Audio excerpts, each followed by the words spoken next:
الله الرحمن الرحيم. الحمد لله الذي لم يتخذ ولدا ولم يكن له شريك في الملك ولم يكن له ولي من الذل وكبره تكبيرا. والصلاة والسلام الأتمان الأكملان على سيدنا وحبيبنا ونبينا وقدوتنا ومولانا محمد بن عبد الله وعلى آله الطيبين الطاهرين ومن تبعهم بإحسان إلى يوم الدين. أما بعد،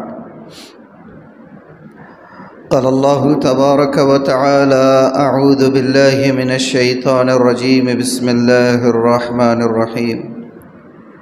اقرأ باسم ربك الذي خلق، خلق الإنسان من علق، اقرأ وربك الأكرم الذي علم بالقلم، علم الإنسان ما لم يعلم.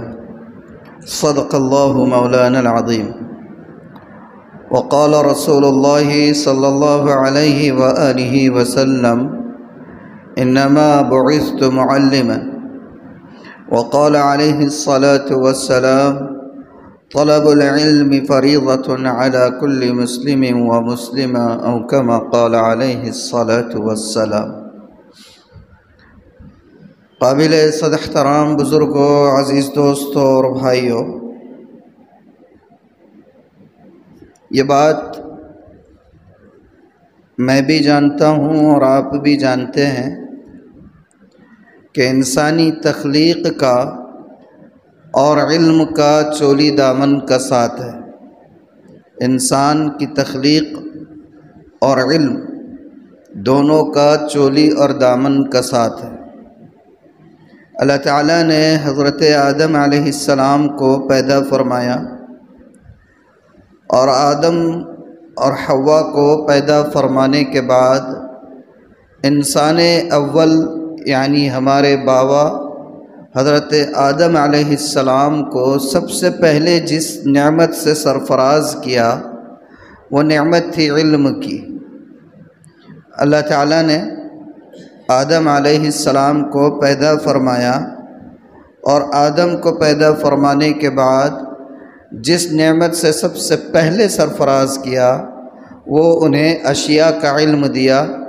اور کون سی اشیاء؟ دنیا کی تمام تر اشیاء کا علم اللہ تعالیٰ نے حضرت آدم علیہ السلام کو سب سے پہلے عطا کی. قرآن میں اللہ تعالیٰ نے اس کو بیان فرمایا: وَعَلَّمَ آدَمَ الْأَسْمَاءَ كُلَّهَا، کہ ہم نے آدم کو تمام اشیاء کا علم عطا فرمایا. تو سب سے پہلی نعمت اللہ نے انسان کو جو عطا کی وہ نعمت کون سی؟ علم کی اور تعلیم کی نعمت ہے. اسی لحاظ سے میں نے یہ بات کہی کہ تخلیق آدم اور تخلیق انسانیت اور علم کا چولی دامن کا ساتھ ہے. سب سے پہلی نعمت آدم کی تخلیق کے بعد آدم کو علم کا عطا کیا جانا ہے تمام اشیاء کا. اور اسلام کا تو آغاز ہی لفظ اقرا سے ہوتا ہے. اسلام کا آغاز ہی لفظ اقرا سے ہوتا ہے. تھوڑا سا تصور کریں، اور رسالت مآب صلی اللہ علیہ وآلہ وسلم کی بعثت اور حضرت عیسیٰ علیہ السلام کے درمیان کا جو زمانہ گزرا ہے تقریباً 500 ساڑھے 500 سال کا زمانہ ہے. اور وہ پورا زمانہ جہالت کی انتہا پر تھا، خرافات کی انتہا کو پہنچا ہوا تھا، ظلم و زیادتی عام تھی، جھوٹ عام تھا، قتل و غارت گری عام تھی، ساری چیزیں عام تھی. اور ایک لمبے عرصے کے بعد آسمان کا زمین سے کنیکشن قائم ہونے جا رہا تھا. یعنی ان 500 سال اور 550 سالوں کے عرصے کے درمیان آسمان کا زمین سے وحی کی شکل میں یا کسی بھی شکل میں کوئی ربط قائم نہیں ہوا تھا. لیکن 500 ساڑھے 500 سال کے عرصے کے بعد آسمان کا زمین سے جو ربط قائم ہونے والا ہے تو ہونا تو یہ چاہیے تھا کہ اس وقت کی کائنات میں روئے زمین پر جو خرافات عام تھی، جو جہالت عام تھی، جو قتل غارت گری عام تھی، جو فتنے و فسادات عام تھے، ان کے حوالے سے پہل کوئی پیغام دیا جاتا۔ لیکن 500-550 سال کے عرصے کے بعد آسمان سے زمین کا جو پہلا ربط ہوتا ہے تو وہ تعلیم کے حوالے سے تعلق کو قائم کیا جاتا ہے۔ اس نبی کو جو بظاہر حرف شناس نہیں تھے، حکم دیا جاتا ہے اقرأ، پڑھو، اور پڑھنے کے لیے شرط قرار دی گئی کہ اپنے رب کے نام کے ساتھ پڑھو۔ یہی وجہ ہے کہ اللہ تعالیٰ نے آپ صلی اللہ علیہ وآلہ وسلم سے انسانوں کی ہدایت کا کام لیا۔ آپ ہر میدان میں ایک زبردست مصلح اور ریفارمر کی طرح نظر آتے ہیں۔ ہر میدان میں آپ نے کام کیا، عورتوں کو ان کے حقوق دلائے، اور قتل و غارت گری آپ کی وجہ سے بند ہوئی، جھوٹ اور فسادات کا خاتمہ ہوا، جو صدیوں کے بگڑے ہوئے تھے وہ دوسروں کے رہنما اور ہادی بن کر ابھرے۔ یہ ساری خوبیاں آپ کی تھی، لیکن آپ نے اپنا وصف امتیازی جو بیان فرمایا، آپ نے فرمایا انما بعثت معلما، اللہ نے مجھے معلم بنا کر بھیجا ہے۔ تو علم کی یہ اہمیت ہے، اور کتنی اہمیت ہے علم کی اسلام کی نظر میں، آپ اس سے اندازہ لگا سکتے ہیں کہ رسالت مآب صلی اللہ علیہ وآلہ وسلم نے بنیادی علم حاصل کرنے کو ہر مسلمان مرد اور عورت کے لیے فرض قرار دیا ہے۔ فرض، آپ نے فرمایا طلب العلم فریضۃ علی کل مسلم و مسلمہ، علم کا حاصل کرنا ہر مسلمان مرد اور عورت پر فرض ہے۔ آپ نے یہ تعلیم دی۔ آپ نے جہاں دیکھا کہ اس تعلیم کی وجہ سے یا جانکاری نہ ہونے کی وجہ سے نقصان ہو سکتا ہے، آپ نے اس خلا کا سد باب کیا۔ بہت ساری مثالیں ہیں تاریخ میں، اور رسالت مآب صلی اللہ علیہ وسلم کے عہد مبارک کی بھی، اس کو اگر دہراتے بیٹھے تو وقت کم ہو جائے۔ یہودی کی مدینے کی جو سوسائٹی تھی، اور وہاں کی سوسائٹی کا جو منظرنامہ تھا وہ کچھ ایسا تھا کہ مدینے کی مارکیٹ میں یہودیوں کی مونوپولی چلا کرتی تھی، قابض تھے وہ، وہاں کے بیوپاری بھی تھے، قابض تھے تجارت پر، اور ساہوکار تھے، سود پر پیسہ دیا کرتے تھے۔ اس لیے ان کی پوری کوشش یہ ہوتی تھی کہ دولت کی ریل پیل ان کی اپنی کمیونٹی ہی کے حد تک محدود رہے، اس لیے مخصوص زبان استعمال کیا کرتے تھے ٹرانزیکشنز کے لیے، مخصوص اپنی بولی بولا کرتے تھے ٹرانزیکشن کے لیے۔ جیسے ابھی قربانی کے دن گئے، مارکیٹ میں جانور لانے کے لیے جاؤ تو قصائی جو ہے وہ اپنی مخصوص بھاشا میں بات کرتے ہیں، ہم لوگ بولتے ہیں فارسی میں بات کر رہے ہیں۔ فارسی وارسی کچھ نہیں ہوتی ہے، ان کی اپنی زبانیں جو اپن نہیں سمجھنا انہوں سمجھ لینا اور خوب پروفٹ کما کے نکل جانا۔ ایسا یہودیوں نے بھی ایک مونوپولی بنائی ہوئی تھی، اور اپنی مخصوص سریانی زبان میں ٹرانزیکشنز کیا کرتے تھے۔ اللہ کے رسول صلی اللہ علیہ وسلم کو ریئلائز ہوا کہ یہ اس طریقے کا کام کرتے ہیں۔ آپ نے حضرت انس کو حکم دیا کہ آپ سریانی زبان سیکھیں۔ محض چند دنوں میں حضرت انس رضی اللہ عنہ نے ان کی زبان سیکھی۔ تو اللہ کے رسول صلی اللہ علیہ وسلم نے تعلیم کے میدان میں انڈیویجولی بھی اور معاشرتی طور پر، مجموعی طور پر بھی تعلیم کے حوالے سے جو خدمات انجام دی ہے، اس کے اوپر تو باضابطہ اسکالرس نے بہت ضخیم کتابیں بھی لکھی ہے، پڑھنے سے تعلق رکھتی ہے، اور اس سے اندازہ ہوتا ہے کہ اسلام اور مسلمان، اور بالخصوص نبی آخر الزمان محمد الرسول اللہ صلی اللہ علیہ وسلم تعلیم کو اس امت کے لیے کتنا ضروری قرار دیتے تھے، اندازہ ہوتا ہے۔ لیکن بڑے افسوس کے ساتھ اور بہت درد کے ساتھ یہ بات کہنی پڑتی ہے کہ آج وہی قوم تعلیم کے میدان میں سب سے پیچھے ہے یا نہیں ہے؟ مسلمان تعلیم کے میدان میں پیچھے ہے یا نہیں ہے؟ اور صرف بھارت کے مسلمانوں کا حال نہیں، پوری دنیا کے اندر مسلمانوں کا تقریباً یہی حال ہے۔ 557 ممالک ہے اسلامی ممالک OIC کے، کتنے ہیں؟ 57 500 نہیں، 57 اسلامی ممالک ہیں۔ کتنے ہیں اسلامی ممالک؟ کتنے ہیں؟ 57 اسلامی ممالک ہیں۔ آپ کو یہ سن کر حیرت ہوگی کہ پورے 57 اسلامک ممالک میں ٹوٹل یونیورسٹیز کی تعداد کتنی ہے؟ 57 اسلامی ملکوں کی ٹوٹل یونیورسٹیز کی تعداد کتنی ہے؟ محض 600 ہے۔ کتنی ہے؟ 600۔ جبکہ صرف بھارت کے اندر یونیورسٹیز کتنی ہیں؟ 8460 یونیورسٹیز اپنے ملک میں۔ کتنی ہے؟ 8460 یونیورسٹیز ہے بھارت میں، اور امریکہ کے اندر 5758 یونیورسٹیز۔ امریکہ میں 5758 یونیورسٹیز، اور 57 اسلامی ملکوں کی یونیورسٹی کی مجموعی تعداد 600۔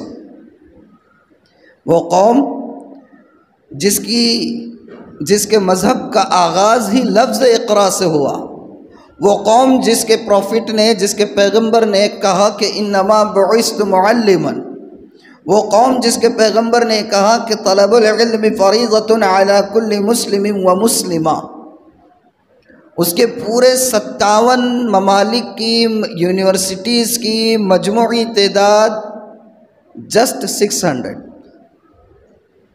جبکہ ایک ملک کی یونیورسٹیز کی تعداد بھارت کی میں نے آپ کو بتایا 8407، اور امریکہ کی 5758۔ کہاں ہیں ہم لوگ؟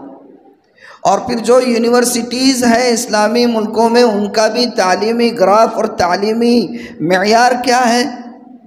کچھ اندازہ ہے آپ کا؟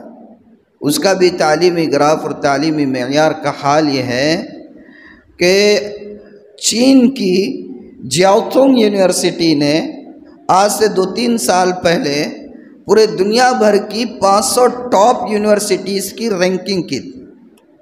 چائنا کی جیاؤتونگ یونیورسٹی نے دنیا بھر کی جو 500 ٹاپ یونیورسٹیز ہے اس کی رینکنگ کی تھی۔ بڑے افسوس کے ساتھ کہتا ہوں کہ ان ٹاپ 500 یونیورسٹیز کے اندر ایک بھی اسلامی ملک کی کوئی یونیورسٹی جگہ نہیں پا سکی۔ یہ حال ہے ہمارا مجموعی طور پر امت مسلمہ کا، صرف بھارت کے مسلمانوں کا نہیں۔ اور بھارت کے اندر مسلمانوں کا تعلیمی حال کیا ہے؟ یہ تو اسٹیجوں سے بارہا گلا پھاڑ پھاڑ کر چیختے رہتے ہیں۔ محمود الرحمن کمیٹی کی رپورٹ ہو یا سچر کمیٹی کی رپورٹ ہو، یہ جتنی رپورٹس ہیں سب منظر عام پر آ چکی ہے، مگر تعلیم ہی نہیں ہے، پڑھنا ہی نہیں ہے، تو رپورٹس کا کیا پتہ رہنا؟ کوئی خبر نہیں ہے۔ مسلمانوں کا تعلیمی تناسب یہاں پر جو یوڈائز کی جو رپورٹس آئی ہے سامنے، حیرت انگیز طور پر آج بھی مسلم بچوں کا اور رجسٹریشن جو سرکاری اداروں وغیرہ میں ہوتا ہے ادر کمیونٹیز کے مقابلے میں صرف 15% ہے۔ کتنا ہے؟ 15%۔ اللہ رحم کرے۔ یہ حال ہے ہماری قوم کے تعلیم کا، جبکہ یہ ایک اٹل حقیقت ہے کہ آج کے اس ترقی کے دور میں کامیابی کس کو مل سکتی ہے؟ جو کامیابی کے آپ کو کامیابی کے اعلیٰ مراتب تک پہنچانے والی چیز اگر کوئی ہو سکتی ہے تو وہ صرف تعلیم۔ آج کیا ہو رہا ہے؟ حکومتیں تو آتی جاتی رہتی ہے، اصل ہے آپ کا پالیسی ساز اداروں تک پہنچنا، اور پالیسی ساز اداروں تک آپ پہنچ نہیں سکتے تعلیم کے بغیر، اور وہ بھی اعلیٰ تعلیم کے بغیر۔ آج کیا ہو رہا ہے؟ پالیسی ساز اداروں میں جو لوگ پالیسی میکنگ کا کام کرتے ہیں وہ پوری ایک اسٹریٹجی کے ساتھ گزشتہ 60-70 سالوں کے دوران، 70-75 بلکہ 100 سالوں کی محنت کے ذریعے سے وہاں تک افراد پہنچائے گئے۔ آج آپ کی شریعت کو جو خطرات دو چار ہے اور ہر طرف سے جو گھیراؤ کیا جا رہا ہے، ہم یہ سمجھتے ہیں کہ حکومت کو ہلکا سا جھٹکا لگا اور پریویس ٹائم کے مقابلے میں اب تھوڑی سی وہ ویک ہو گئی، کمزور ہو گئی، اس سے کوئی فرق نہیں پڑتا ہے۔ جو پالیسیز ہے وہ پالیسیز برابر اپنا کام کرتی رہی، اس لیے کہ پالیسی ساز اداروں میں ان کے اپنے مہرے بیٹھے ہوئے، ہمیں اس کا اندازہ ہی نہیں ہے۔ بہت افسوس کی بات ہے کہ آج ہمارے یہ، میں ایک مجموعی رپورٹ رکھ رہا ہوں، یہ جمعہ کا بیان نہیں، ایسا لگ رہا ہے کوئی انالائسس کرتے بیٹھا ہوا ہوں میں، لیکن کرنا بھی ضروری ہے۔ یہ روایتی بیانات سے کیا ملنے والا ہے؟ ہاں حضرت، روایتی بیانات سے کچھ ملنے والا ہے؟ کچھ بھی نہیں ملنے والا ہے۔ ہاں، تو سوچنے کی ضرورت ہے کہ ہمارا مسلمانوں کا یہ تعلیمی پسماندگی آخر کیوں ہو گئی تھی؟ مسلمانوں کی تعلیمی پسماندگی کے اسباب کیا ہے، وجوہات کیا ہے، اس پر غور کرنے کی ضرورت ہے، اور پھر اس کے حوالے سے کیا حل ہو سکتا ہے، میں اپنے طور پر اپنے دائرے میں کیا خدمت اپنی انجام دے سکتا ہوں اس صورتحال کو بدلنے کی، یہ کوشش کرنا ہے۔ بہت سارے اسباب ہیں، میں نے جیسے بتایا سب سے پہلا سبب تو یہی ہے کہ مسلمانوں کے تعلیمی ادارے بہت کم ہیں، تعلیمی ادارے مسلمانوں کے بہت کم ہیں۔ میں نے جو فگر آپ کے سامنے رکھا وہ اسلامک ممالک کا رکھا ہوں، اسلامک کنٹریز کا، کہ 57 اسلامی ملکوں میں صرف 600 یونیورسٹیز ہیں، 57 اسلامی ملکوں میں 600 یونیورسٹیز، اور جبکہ صرف بھارت کے اندر 8460 یونیورسٹیز۔ کیا تناسب ہے تعلیمی اداروں کا پورے عالمی سطح پر مسلمانوں۔ اب عالمی سطح پر چھوڑ دیجیے، آپ بھارت کے اندر دیکھیے کہ مسلمانوں کے تعلیمی ادارے کتنے ہیں، بہت کم ہیں، اور اس میں بھی جو معیاری ادارے ہو سکتے ہیں 0 کے برابر ہیں، اور اب کچھ اپنی جگہ جو بناتے چلے جا رہے ہیں، تھوڑے بہت سامنے آ رہے ہیں۔ تو اگر بے لاگ تبصرہ کیا جائے اور کھل کر اگر بات کی جائے تو جتنا انفراسٹرکچر کو مضبوط بنانے کا کام کیا جا رہا ہے، جتنا اس کو ہائی لائٹ کیا جا رہا ہے، جتنا جو ہے تو شو پٹ اپ کے کام ہے، اتنا تعلیمی معیار کو بنانے کی کام نہیں ہو رہے۔ ان اداروں کو ایک ارننگ سورس کی طور پر جو ہے تو لوگ قائم کر رہے ہیں۔ فی اسٹرکچرز ہائی سے ہائی ہونا چاہیے، اور آپ کا انفراسٹرکچر لیٹسٹ ہونا چاہیے، اٹریکٹیو ہونا چاہیے، تاکہ لوگ آپ کی طرف جڑے۔ اور تعلیم کے میدان میں آپ کو ٹیچر ایسے چاہیے جو 4500 اور 5000 میں محنت کرنے کے لیے تیار ہو جائے۔ یہ معیار ہے ہمارے اسلامی یعنی مسلم تعلیمی اداروں کا۔ تو مسلمانوں کی تعلیمی پسماندگی کا ایک سبب تو خود تعلیمی اداروں کی کمی ہے، اور کچھ جو بچے کچھ ادارے ہیں کچھ تھوڑے بہت، تو ان کے اندر کمانے کی جو انٹینشن جو ہے وہ اصل جڑ ہے تعلیم کے معیار کے ناقص ہونے۔ ایک سبب تو یہ ہے۔ آپ دیکھ لیجئے، جیسے ہی مئی اور جون اپریل کے مہینے سے جولائی تک کے بڑے بڑے ہورڈنگس لگے ہیں، بینرز لگے ہیں، اور واٹس ایپ پہ اور سوشل میڈیاز پر ہر ادارے کا، انسٹیٹیوشنز کا، کالجز کا اور اسکولوں کے ایڈ آپ کو نظر آتے ہیں، اور ان کے کیا سلوگن ایک سے ایک بہترین بناتے ہیں، اور ایسا لگتا ہے کتنے اعلیٰ دماغ وہاں پڑھتے اور پڑھاتے ہوں گے، اور جا کر دیکھیے تو وہی ہے۔ ٹیچروں سے پوچھیے ان کے حال کیا رہتے ہیں، معیار کہاں سے قائم ہوگا قائم معیار؟ تو ایک سبب تو یہی ہے۔ یہ تو خیر ذمہ داروں کے حوالے سے بات کی میں نے۔ مسلمانوں کا حال تعلیم کے معاملے میں کیا ہے؟ تعلیم کے معاملے میں مسلمانوں کو تعلیم کا شعور ہی نہیں، شعور ہے ہی نہیں۔ بہت زیادہ اس بارے میں جو ہے مسلمانوں کے اندر غفلت کا مزاج پایا جاتا ہے۔ اپنی خواہشات کو نظر انداز کر کے اپنے بچوں کی تعلیم پر ایکسپنس کرنے کا مزاج نہیں ہے، مزاج نہیں ہے۔ عورتیں، بچیاں، بچے، کیا ہمارے پاس اخراجات ہوتے ہیں عید کے موقع پہ خریداریوں کا؟ آپس میں جو بہت سارے جو جاننے والے ہیں، کاروباری قسم کے لوگ ہیں جن سے کبھی ربط ہوتا ہے، تو بات ہوتی ہے کہ بھئی آپ کے مسلمانوں کے تہواروں میں جو ہماری بکری ہوتی ہے، جو پروفٹ ہوتا ہے، وہ ہمارے تہواروں میں نہیں ہوتا ہے۔ ہم سمجھتے ہیں یار ان کے سارے تہوار اور ان کے سارے فیسٹیولز یہ بہت ایکسپینسیو ہوتے ہیں، نظر آتا ہے ایسا، لیکن ہم ایک ہی 2 تہوار مناتے ہیں، 100 سونار کا 1 لوہار کا کر کے دکھا دیتے ہیں، کم خرچے ہوتے ہیں ہمارے۔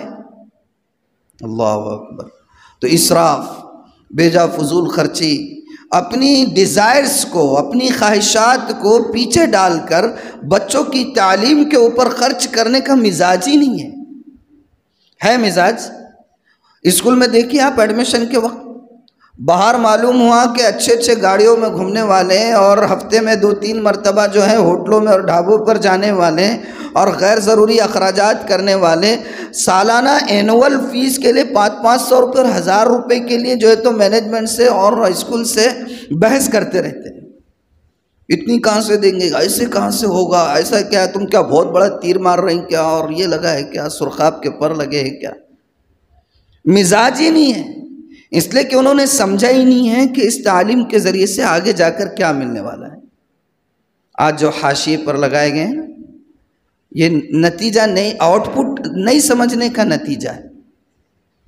پھر اس کے علاوہ بعض لوگ جو ہیں ہمارے پاس دیکھیے عام مزدور طبقہ بھی جو رہتا ہے، مزدور طبقہ کہہ رہا ہوں لیکن سچی بات بتاؤں آپ کو، ہمارے پاس کے جو رکشہ چلانے والے، ہمارے پاس کے جو ٹھیلے لگانے والے، ہمارے پاس کے جو یومیہ مزدوری کرنے والے افراد ہوتے ہیں، بہت سارے جو سیلری اٹھانے والے، جاب کرنے والے لوگوں سے زیادہ کماتے ہیں، ڈیلی بیسس پہ کام کرنے والے۔ آپ اندازہ لگائیے، ایک دن کام کر رہے ہیں 1000-1200 روپے مزدوری میں مل جا رہے ہیں، مہینے میں کتنا ہو رہا ہے؟ 30-40 ہزار روپے منتھلی ہو جا رہا ہے۔ چلے مان لیجئے ہفتے میں 2-4 دن نکال دیجئے، کچھ دن نکال دیجئے، 30-35 ہزار تو یوں کما لیتے ہیں، اور ان کو یہ لگتا ہے ہم تو غریب ہیں، ہم تو مزدور ہیں۔ ہاں غریب ہے، مزدور ہے، رات میں جو ہے وہ اب کیا کیا بولا جائے، شراب خانوں پہ جا کے شرابیں پینا اور یہ جوا کھیلنا اور دوسری چیزیں اور پتہ نہیں اس میں ہے، پھر چھلا ہونا، چھٹی ہونا، عقیقہ ہونا، بسم اللہ ہونا، نام رکھائی کی رسم کے لیے خرچے ہونا، دنیا بھر کے خرچے بنائے ہوئے ہم نے، جو فرض نہیں ہے، واجب نہیں ہے۔ گھر کا گھر میں کرنے کے جو کام ہیں اس کو بھی تہوار بنا دیا ہم نے، اس کے اوپر ہزاروں روپے خرچ کرتے، بسا اوقات ان چیزوں کے لیے بھی قرضے لے کر رہے ہیں۔ ارے نہیں بھائی بہت دنوں کے بعد اللہ نے دیا، اولاد سے بڑھ کے کوئی نعمت ہے کیا؟ ارے جاہل کے بچے اولاد سے بڑھ کے کوئی نعمت نہیں ہے تو پڑھانا اس کو، پھر تعلیم پہ خرچ کرو اس کے، وہ نہیں۔ ایسے دنیا بھر کے خرچے ہمارے پاس، اللہ حفاظت کرے۔ بعض لوگ واقعتاً پسماندگی کا شکار ہوتے، غریب ہوتے واقعتاً، وہ اپنے بچوں کی فی افورڈ نہیں کر سکتے، تو اللہ نے جن کو نوازے ہوئے وہ کتنے خیر خواہ ہیں ہمارے معاشرے کے، جن کو اللہ نے نوازا ہوا ہے، لاکھوں روپیہ منتھلی جو ہے تو کماتے ہیں، ارننگ کرتے ہیں، جن کو اللہ نے کاروبار اچھا دیا، جو اچھی جاب والے ہیں، جو خاندانی رئیس ہے، وہ کتنا اپنا فرض نبھا رہے ہیں معاشرے کے اندر، جو واقعتاً کریں تو بہت ہوگا، کھانا کھلانے کا کام کرتے رہے، کھانا کھلائیں گے آپ عید کے موقع پر، دوسرے موقع پر کٹس دیں گے، تو وقتی جو ہے ان کی ضرورت پوری کرنے اور وقتی ضرورت پورا کر کے ان کو اس کا عادی بنا رہے، اس کا عادی بنا رہے۔ ہم نے غلہ گھر چلائے تھے کہ یہاں پر خیر امت غلہ گھر کے نام سے 800 لوگوں کو ماہانہ اناج ہم لوگ مفت دیا کرتے تھے، 800 گھرانوں کو خیر امت غلہ گھر کے نام سے، 2 سال 2.5 سال 3 سال تک چلا۔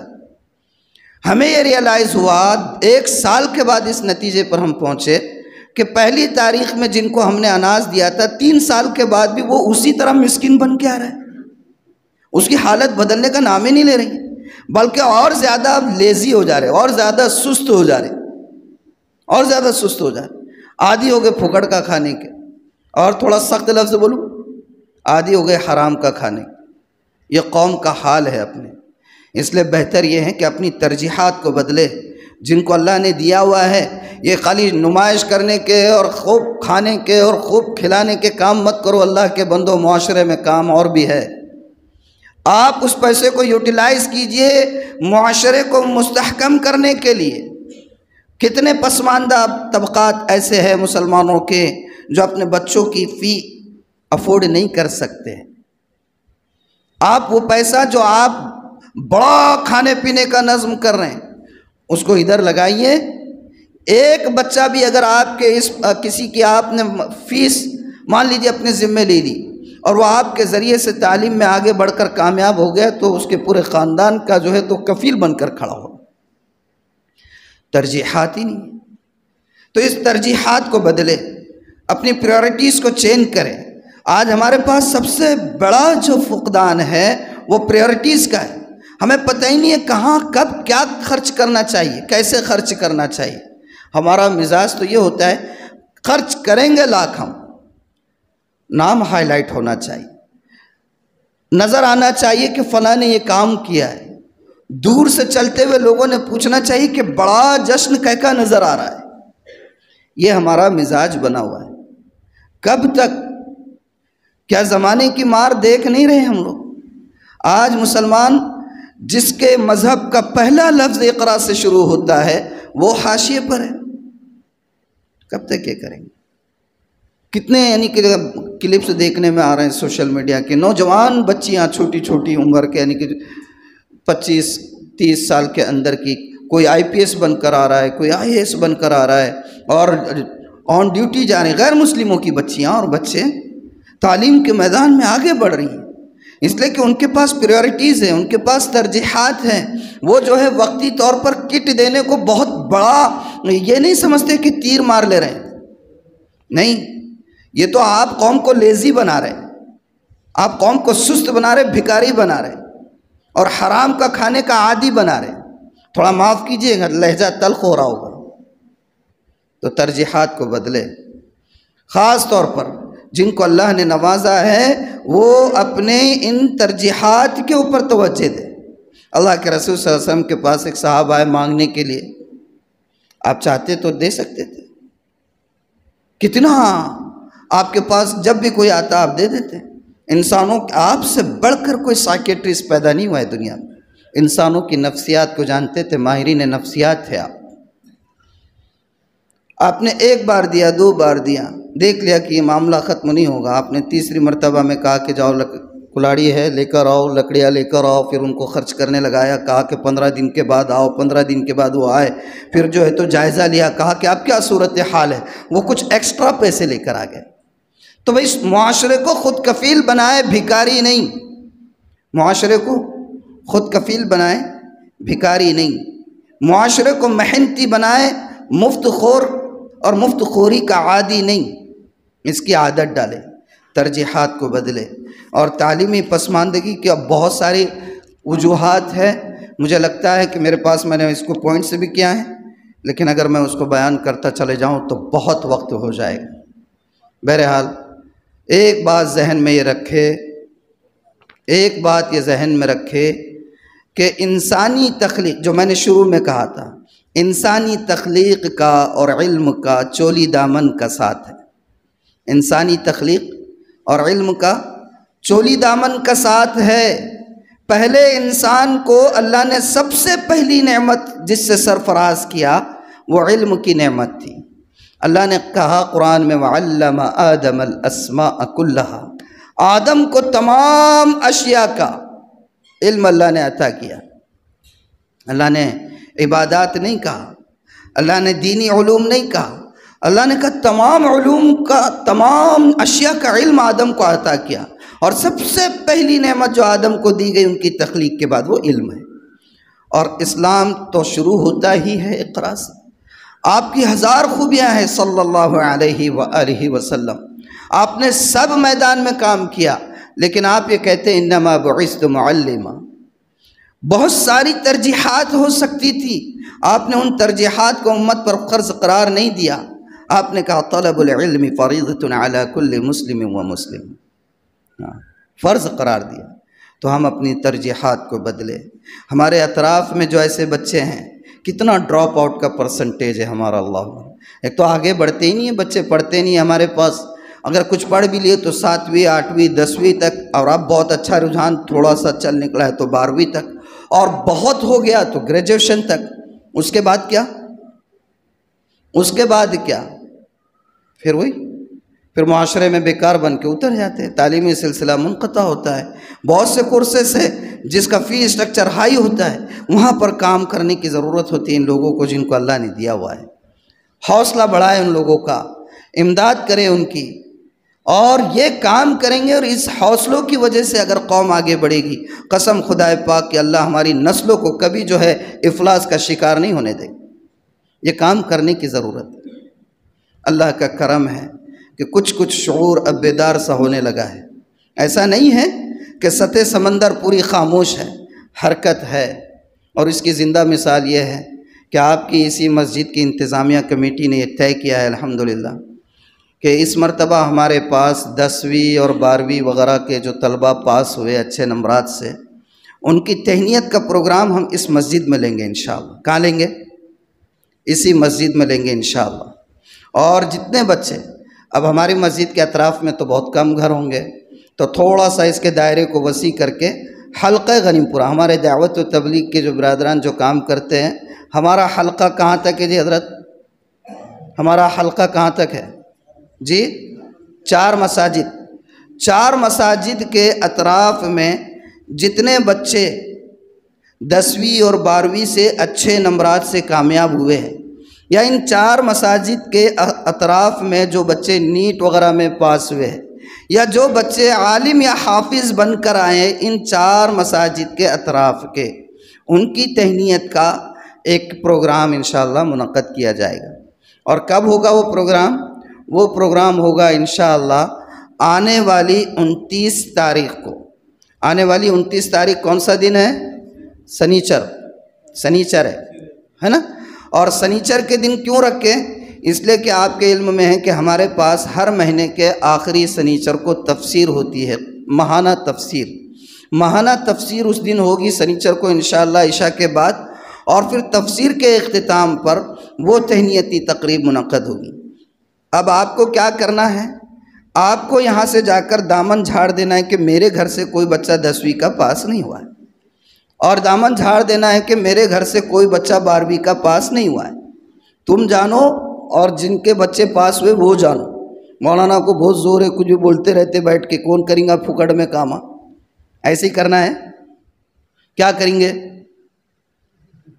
ہاں، سبحان اللہ، سبحان اللہ، اللہ یہ اسپرٹ پیدا کرے۔ اب یہاں سے ہم میں سے ہر شخص، آپ پورے محلے کی ذمہ داری میں نہیں دیتا ہوں، آپ کیا کریں، آپ کے گھر دائیں طرف کے 10 گھر، آپ میں سے ہر شخص دائیں طرف کے 10 گھر، بائیں طرف کے 10 گھر، اور سامنے کے 10 گھر، ایسی ذمہ داری لے لے کہ میں اتنے گھر میں سے جو بھی بچہ 10ویں یا 12ویں یا نیٹ یا حافظ یا عالم کا ہوا ہوگا، اس کی لسٹ، اس کے مارک شیٹ اور آدھار کے ساتھ لا کر انتظامی کمیٹی مسجد غنیم پورہ کے کسی نہ کسی ممبر، نہیں تو ممبر پہ بیٹھنے والے امام اور ممبر پر بٹھانے والے مؤذن کو لا کے دے دینا۔ آگے سمجھ میں بات؟ کیا کریں گے؟ ہر شخص کریں گے انشاءاللہ، انشاءاللہ۔ اور دوسری بات، بھئی تفسیر بھی ہوتی ہے اللہ کے بندوں، ہمارے یہاں ہر مرتبہ اعلان ہوتا ہے، اس میں بھی پہنچنے کی کوشش کیا کرے۔ ہر مہینے کے آخری سنیچر کو بعد نماز عشاء تفسیر کا انتظام ہوتا ہے، تشریف لایا کرے، اللہ کے پیغام کو سننے ملے گا، زندگی میں کچھ باتیں آئے گی تو عمل کی توفیق ملے گی۔ اللہ تعالی عمل کی توفیق مرحمت فرمائے۔ وآخر دعوانا الحمدللہ۔ کیا کہہ رہے حضرت؟ یہ سارا جو پروسیجر ہے اس کو آپ کوآرڈینیٹ کریں گے انشاءاللہ۔ جزاک اللہ۔